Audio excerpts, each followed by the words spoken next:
Magandang gabi po sa inyong lahat. Ayan, tayo magbabalik ulit dito sa ating munting channel, guys. Ayan, para mapag-usapan ulit ng coins. Ayan, kung magkano lang kanyang presyo sa ating mga online selling. Ayan.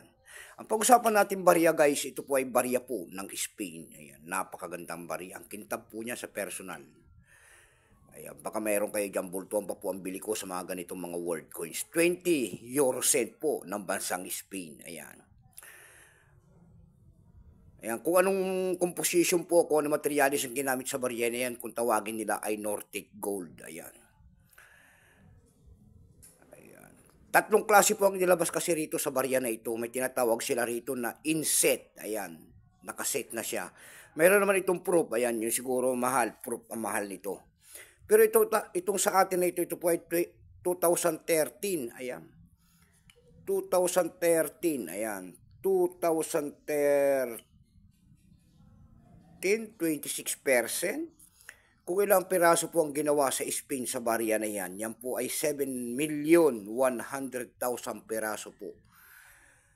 Ayan.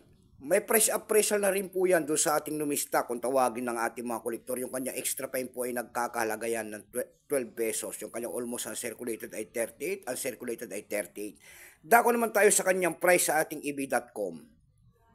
Sa eb.com po, meron tayo nakita nagbebenta nito ng $7. Nasundan po yan na $6.50.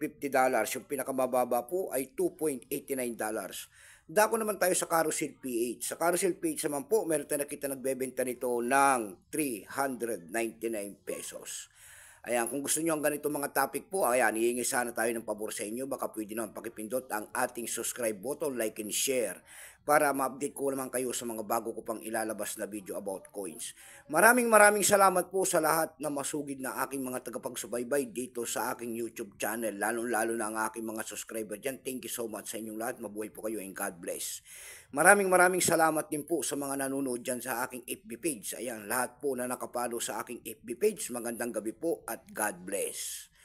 Ayan, hanggang dito na lamang po ang ating may bibigay na kanyang presyo. God bless po.